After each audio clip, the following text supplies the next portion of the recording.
भारतीय गणतंत्र इतिहास रे नारी शक्ति बंधन अधिनियम बा महिला संरक्षण बिल को एक जुगांतकारी पदक्षेप भाव ग्रहण करा जाउछि। किंतु आश्चर्यर कथा हेउछि जो समय रे देशर कोटी कोटी महिला निजर अधिकार पई आशायी होई रहिछंती सेही समय रे किछि प्रभावशाली महिला नेत्री ही एहार पथरोध करबाकू चेष्टा करूछंती। राजनैतिक स्वार्थ एवं श्रेय लड़ई मध्यरे महिला संरक्षण एबे विरोधी दलंक पई एक धर्म संकट पलटिछि। विशेषकर कांग्रेस आम आदमी पार्टी एवं टीएमसी रो तुंग महिला नेत्री मानक बदलुथुबा स्वर सेमानकर नैतिकता उपर एक बड़ प्रश्नवाची सृष्टि करिछि। आजिर हमर एही विशेष रिपोर्ट रे आमे आलोचना करिबा केमिति प्रियंका गांधी, सुप्रिया सिनेत, महुआ मैत्रा एवं आतिशी मार्लेनाक भली नेत्री माने महिला संरक्षण बिल को नै किपरि विभिन्न बहाना करी विरोध करुछंती। 2023 मसिहारे जेतेबेले प्रधानमंत्री नरेंद्र मोदी सरकार संसद रे महिला संरक्षण बिल पास कले सेतेबेले प्रियंका गांधी भाद्रा,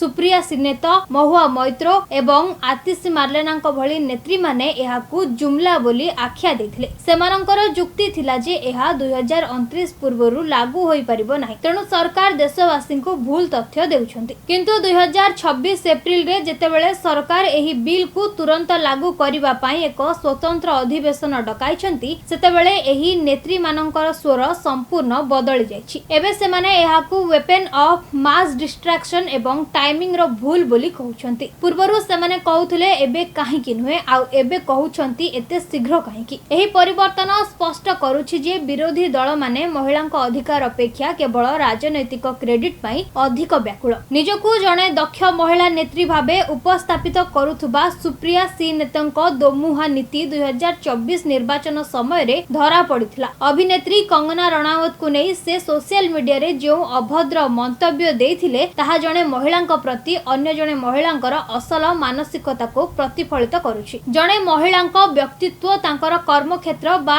सेक्सुअलिटी सह जोड़ी अपमानित करिबा कोन महिला सशक्तिकरण। परवर्ती समय रे अकाउंट हैक हेबा बहाना करी से खसी जिबाकू चेष्टा करथिले मध्य सर्वसाधारण रे तांकर भावमूर्ति क्षुर्ण होई सारिछि। आम आदमी पार्टी रो आतिशी मार्लेना सब बेले महिला अधिकार डिंडिम पिटंती, किंतु जेतेबेले तांकर निज दलर सांसद स्वाति मालीवाल मुख्यमंत्री बासभवन रे आक्रमणर शिकार हेले सेतेबेले आतिशी स्वाति पछरे छिड़ा हेबा परिवर्ते तांको बीजेपी रो एजेंट बोली आख्या देले। जणे सहकर्मी महिला को निर्यातना दिया जिबा घटना को कन्स्पिरेसी थ्योरी कही उड़ाई देबा जणे महिला नेत्री को शोभा दिए कि आज सेही आतिशी महिला संरक्षण बिल को बेकूफ बना बिल कहवा केवल एक परिहास सदृश। उत्तर प्रदेश निर्वाचन समय रे लड़की हूँ लड़ सकती हूँ नारा दे प्रियंका गांधी भाद्रा महिला माननकु आकृष्ट करबाकू चेष्टा करिथिले, किंतु आसाम यूथ कांग्रेस रा पूर्वतन अध्यक्षा अंकिता दत्त को क्षेत्र रे तांकर नारा फसर फाटिगला। अंकिता निज दलर नेतांक विरोध रे निर्यातना अभियोग आनी प्रियंका को सहाय्य मागिथिले मध्य प्रियंका संपूर्ण चुप रहिले। ओलटा अंकितांकु ही दलरु बहिष्कार करागला। प्रियंकांक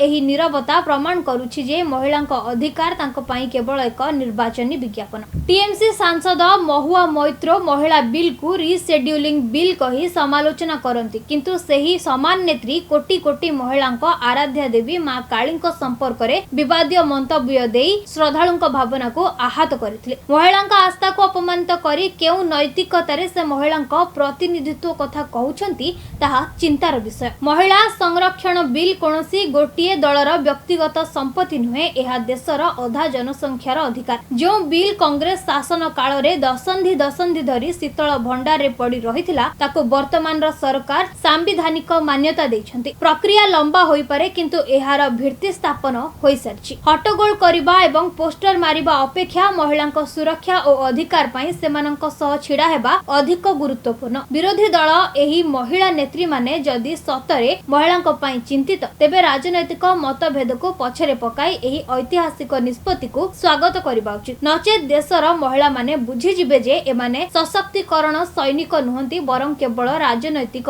दोकानी। एही महिला नेत्री मानकर आभिमुख्य विषय रे आपण कोन भाबुछंती कमेंट करी जणांतु। जदि आपनका हमर एही विश्लेषण ठीक लागिला तेबे वीडियो को शेयर करंतु एवं चैनल को सब्सक्राइब करंतु। रहउछि नमस्कार।